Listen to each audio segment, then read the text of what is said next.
सोनू और गुड्डी अपनी माँ के साथ पार्क में गए हुए थे। तभी पिंकी को पार्क के कोने में लगा हुआ एक झूला नजर आता है, जहाँ पर कोई भी बच्चा नहीं झूल रहा था। सोनू, वो देख, वो झूला खाली पड़ा हुआ है, चलना हम उधर झूल कर आते हैं। अरे उधर कोई भी नहीं है, अंधेरा भी है, मैं तो इधर ही खेलूंगा।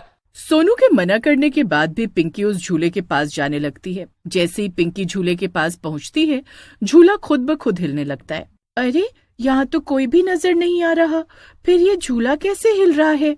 पिंकी अभी सोच ही रही थी कि तभी वो झूला हिलना बंद हो जाता है और पिंकी जाकर उस झूले पर बैठ जाती है।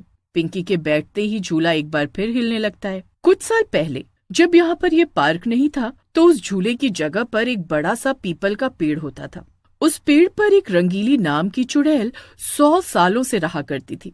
इस जमीन पर एक चिल्ड्रन पार्क बनेगा और उसी पार्क में ये बड़ा सा पीपल का पेड़ भी रहेगा। जल्दी से इस पार्क के प्रोजेक्ट पर काम शुरू करो। लेकिन सर, बच्चों के पार्क में ये बूढ़ा झुका हुआ पेड़ रखना सेफ नहीं होगा। अगर कल को ये पेड़ गिर गया तो बहुत बड़ा हादसा भी हो सकता है। इसीलिए मेरी मानिए तो ये पेड़ गिरवा दीजिए। बात तो तुम्हारी बिल्कुल ठीक है। बच्चों के पार्क में इतना बड़ा रिस्क नहीं ले सकते। तुम इस पेड़ को कटवाकर उसकी जगह एक अच्छा सा झूला लगवा दो, ये जगह भी यूटिलाइज हो जाएगी। जब पेड़ पर रहने वाली चुड़ैल ने ये बात सुनी तो उसे बहुत गुस्सा आया। मेरा पेड़ काटोगे तुम लोग? ये पेड़ मेरा घर है और मैं अपना घर किसी को गिराने नहीं दूंगी। जो इस पेड़ को काटने आएगा उसे मैं छोड़ूंगी नहीं। अगले दिन कुछ मजदूर पेड़ काटने आते हैं और कुल्हाड़ी से पेड़ पर वार करने लगते हैं। जैसे ही मजदूर कुल्हाड़ी से पेड़ के तने पर वार करते हैं, पेड़ का ऊपरी हिस्सा टूटकर मजदूर के ऊपर गिर जाता है। अरे मर गया रे! अरे बहुत दर्द हो रहा है, अरे कोई तो मदद करो। मजदूर के चिल्लाने की आवाज सुनकर उसके साथ काम करने आए मजदूर और अस्पताल लेकर भागते हैं। आज उनका काम मजदूर को चोट लग जाने के कारण रुक गया था। लगता है ये लोग ऐसे नहीं सुधरेंगे। आज इन लोगों का मैं ऐसा हाल बनाऊंगी कि इस पेड़ के पास आना ही भूल जाएंगे। चुड़ैल जाकर एक मजदूर को जोरदार तमाचा मार देती है। तूने मुझे थप्पड़ मारा ना? अरे तुम्हारा दिमाग खराब है क्या? मैं यहाँ पर अपना काम करने आया हूँ, तुमसे झगड़ा करने थोड़े ना आया हूँ। मैं तुम्हें झापड़ क्यों मारूंगा?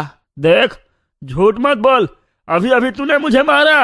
अरे काम करने आने से पहले भांग चाट कर आए हो क्या? सुबह सुबह मेरा मूड मत खराब करो, जाकर अपना काम करो। हाँ, पहले मजदूर को समझ में नहीं आ रहा था कि आखिर उसके मुंह पर अभी अभी चाटा मारा किसने। तभी फिर से उसके मुंह पर जोरदार चाटों की बरसात हो जाती है। अरे कौन है यहाँ? कौन मुझे चाटे मार रहा है? कोई दिखाई तो नहीं दे रहा। पहला मजदूर अभी सोच ही रहा था कि तभी कुल्हाड़ी छीनकर चुड़ैल नीचे फेंक देती है।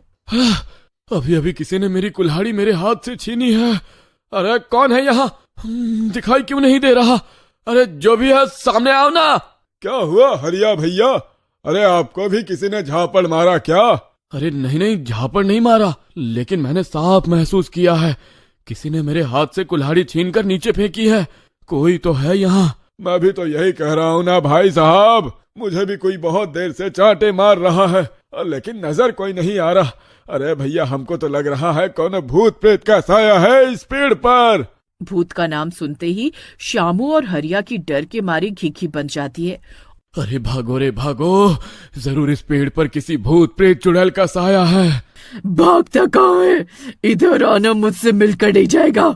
हरिया ने देखा पेड़ के नीचे एक खतरनाक चुड़ैल खड़ी हुई है। चुड़ैल को देखकर तो अब हरिया और रामू का सर चकराने लगा था। वो दोनों सर पर पांव रखकर वहां से भाग जाते हैं। हरिया और रामू ठेकेदार को जाकर पूरी घटना सुनाते हैं और दोबारा पेड़ काटने से साफ मना कर देते हैं। जब से पेड़ पर चुड़ैल होने की बात पता चली थी, कोई भी मजदूर उस पेड़ को काटने के लिए वहां जाने को तैयार ही नहीं था, जिस बात से ठेकेदार बहुत परेशान हो गया था। एक दिन ठेकेदार एक तांत्रिक को ले जाकर पेड़ के नीचे हवन करवाता है, जिससे घबराकर चुड़ैल उस पेड़ को छोड़कर सामने वाले पेड़ पर जाकर बैठ जाती है और कॉन्ट्रैक्टर पेड़ को काट देता है। और पेड़ काटने के बाद पेड़ की जगह पर एक झूला लगाने के लिए मजदूरों से कह देता है। पेड़ काटने के बाद तांत्रिक और मजदूर वहां से चले जाते। मेरा पेड़ काट दिया, मैं किसी को माफ नहीं करूंगी। मेरे पेड़ की जगह झूला लगाना था ना तुम सबको। ठीक है, आज के बाद जो भी इस झूले पर बैठेगा उसे छठी का दूध मैंने याद न दिलाया तो मेरा नाम भी पुष्पा नहीं। पिंकी इसी झूले पर आकर बैठ गई थी। जिस जगह पर चुड़ैल का पेड़ हुआ करता था। पेड़ काटने के बाद चुड़ैल झूले पर रहने लगी। पिंकी जैसे ही चुड़ैल के झूले पर बैठती है, चुड़ैल आकर उसके झूले को धक्का देने लगती है, जिससे झूले की स्पीड धीरे धीरे करके बढ़ने लगती है और कुछ ही पलों में इतनी तेज हो जाती है कि पिंकी डर से रोने लगती है। बचाओ, कोई है, कोई मुझे यहाँ से नीचे उतारो। पिंकी की चीख सुनकर उसकी माँ दौड़ते हुए उसके पास आती है। अरे बेटा, इतनी तेज झूला झूलने की क्या जरूरत थी? अगर अभी गिर जाती तो कितनी चोट लगती, कुछ पता भी है? माँ, मैंने तो झूले को हिलाया तक नहीं, पता नहीं कैसे अपने आप झूला इतना तेज तेज हिलने लगा। अगर आप मुझे बचाने नहीं आती तो मैं पक्का झूले से गिर जाती और मुझे चोट भी लग जाती। पिंकी को रोते हुए देख उसकी माँ उसे प्यार से चुप कराती है और बाकी बच्चों के पास ले जाती है। पिंकी जाकर सोनू के झूले को जोर जोर से धक्का देने लगती है। अरे पिंकी, क्या हो गया है तुम्हें? मेरे झूले को इतना जोर जोर से धक्का क्यों दे रही हो? अरे मैं गिर जाऊंगा, हटो यहाँ से। सोनू के शोर मचाने पर पिंकी को गुस्सा आ जाता है और वो सोनू को झूले से नीचे धक्का दे देती है। माँ देखो, पिंकी ने मुझे झूले से नीचे धक्का दे दिया। ये क्या कर रही हो पिंकी बेटा? तुमने सोनू को धक्का क्यों दिया? देखो उसे कितनी चोट लग गई है ना। माँ की बात सुनकर पिंकी वहाँ से हटकर दूसरे बच्चों के साथ जाकर खेलने लगती है। सोनू की माँ भी सोनू को चुप करा ही रही थी कि तभी पार्क में एक और बच्चे के रोने की आवाज सुनाई देने लगती है। ये देखो आंटी, ये पिंकी पार्क में सारे बच्चों को मार रही है। अभी अभी इसने गुल्लू को थप्पड़ मारा है और जब हम लोगों ने इसको अपने साथ खिलाने से मना किया तो पार्क में से उठाकर पत्थर मारने लगी। पिंकी की माँ को समझ में नहीं आ रहा था कि आज पिंकी को हुआ क्या है। पिंकी, ये क्या कर रही हो तुम? चलो माफी मांगो, नहीं तो आज के बाद मैं तुम्हें कभी पार्क में लेकर नहीं आऊंगी। माँ की बातें सुनकर पिंकी की आंखें अचानक से लाल हो जाती हैं और उसका चेहरा एक भयानक चुड़ैल में बदल जाता है। जो भी मेरे झूले पर बैठेगा, किसी को नहीं छोड़ूंगी मैं। चले जाओ यहाँ से, वरना बहुत पछताओगे। पिंकी की ऐसी हालत देखकर पार्क में खेल रहे सारे बच्चे बहुत घबरा जाते हैं।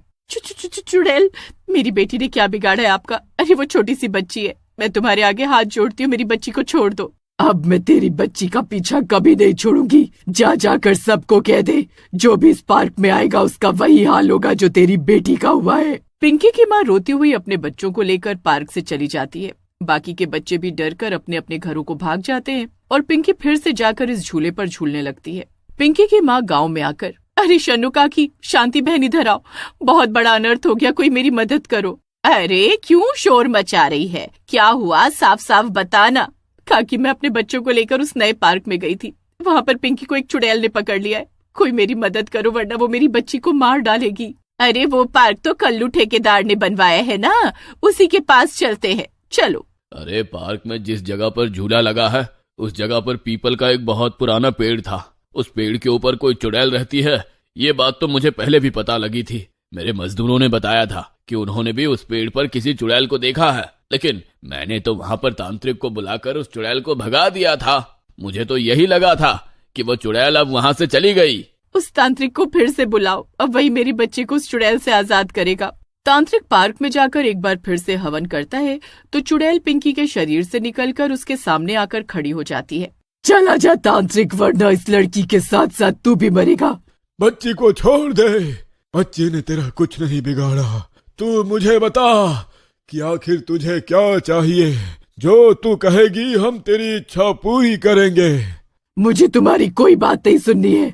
वो पेड़ 100 सालों से मेरा घर था और तुम लोगों ने मेरा घर छीन लिया। अब मैं किसी को पार्क में नहीं घुसने दूंगी। अब ये पार्क ही मेरा घर है और जो मेरे घर में घुसेगा उसको भुगतना पड़ेगा। तुम पिछले 100 सालों से भटक रही हो। अगर तुम चाहो तो मैं तुम्हें मुक्ति दिलाने में तुम्हारी मदद कर सकता हूँ। तुम सोच लो, तुम्हें सदियों तक इस पार्क में भटकना है या मुक्ति पाकर इस दुनिया से मुक्त होना है? चुड़ैल को तांत्रिक की बात समझ में आ गई थी। तांत्रिक की मदद से गांव वाले उस पार्क में एक शांति पाठ करवाते हैं जिसकी मदद से चुड़ैल को मुक्ति मिल जाती है और वो पार्क हमेशा हमेशा के लिए चुड़ैल के प्रकोप से मुक्त हो जाता है।